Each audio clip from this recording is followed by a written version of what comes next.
In the study of international relations, military and political interventions by major powers is best understood not as an exception, but as a recurring outcome of systematic pressures. The United States, as the most influential global actor since the mid-20th century, provides a particularly rich case for examining why states intervene abroad, under what conditions they do so, and how different logics converge to make intervention appear rational at specific historical moments. From a realist perspective, intervention is rooted in the structure of the international system itself. In an anarchic environment where no central authority guarantees security, states are incentivized to protect, or rather to prevent shifts in the balance of power that could disadvantage them. So this logic explains much of United States intervention during the Cold War. In Korea and Vietnam, intervention was justified not by intrinsic interest in those societies, but by the perceived risk that allowing communist expansion would alter regional and global power distributions. Declassified National Security Council documents analyzed by John Lewis Gaddis demonstrate policymakers viewed non-intervention as a strategic loss regardless of local political complexity. Now, the same logic applied in Iran in 1953 and Guatemala in 1954, where the United States supported regime change, not because these governments posed direct military threats, but because they produced uncertainty into regions considered strategically sensitive.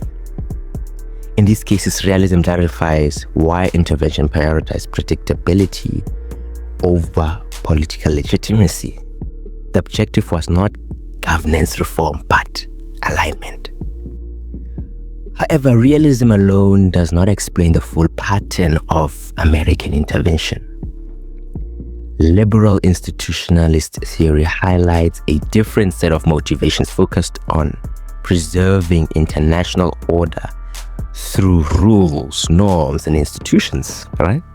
From this perspective, intervention occurs when instability threatens credibility or the functionality of international systems. Now, the United States' participation in NATO interventions in the Balkans during the 1990s illustrates this logic.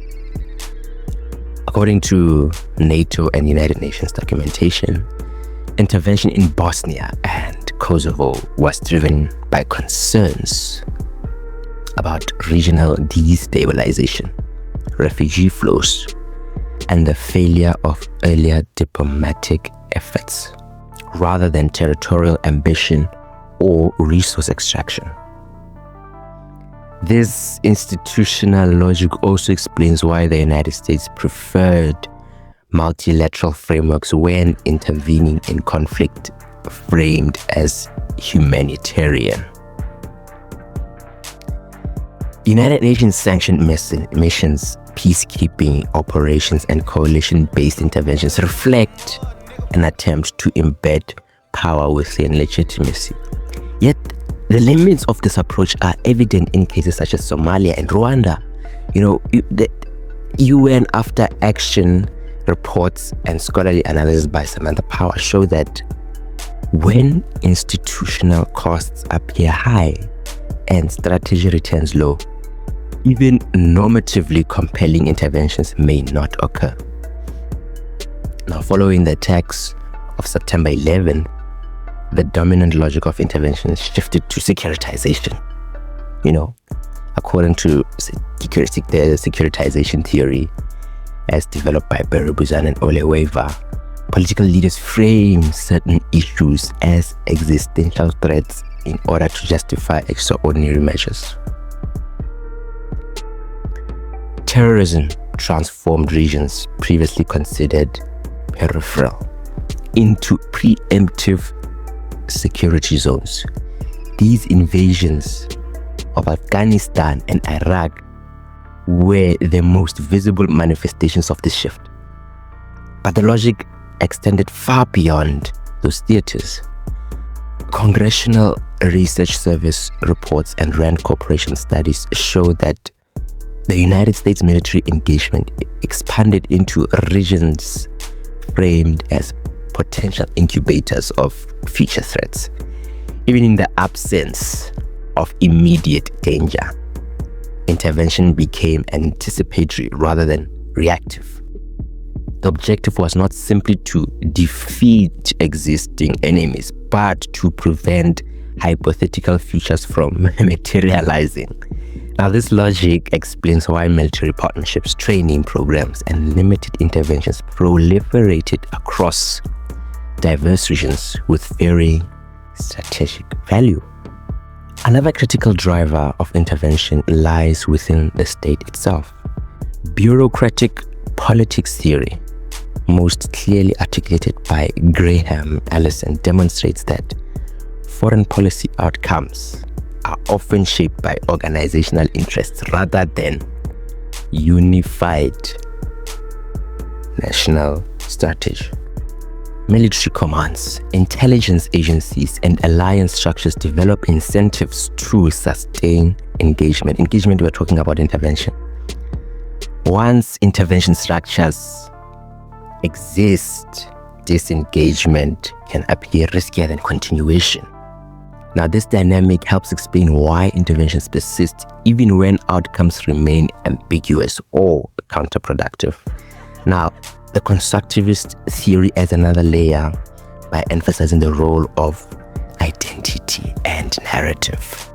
States act not only based on material interests, but also based on how they understand themselves. Now, the United States has long constructed its global role as that of an order-maintaining power. This self-perception, analyzed by scholars such as Alexander Wend, influences when intervention is seen as appropriate. In this context, restraint can be interpreted domestically and internationally as decline, while intervention reinforces identity and credibility at the same time.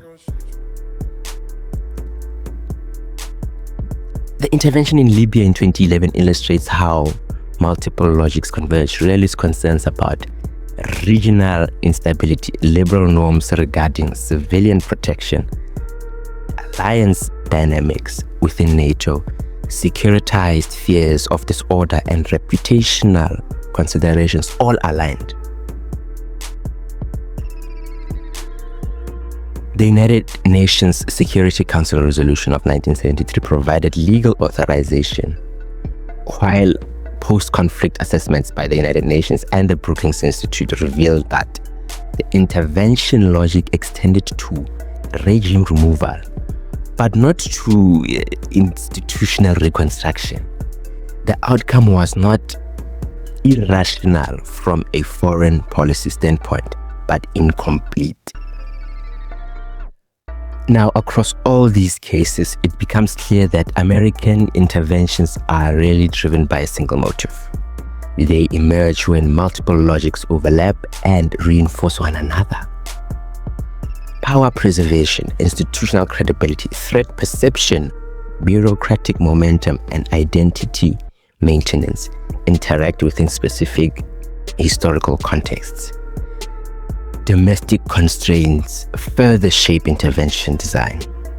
Casualty sensitivity, budget limitations, media scrutiny, and electoral cycles incentivize limited engagement strategies that reduce domestic cost while often reducing effectiveness.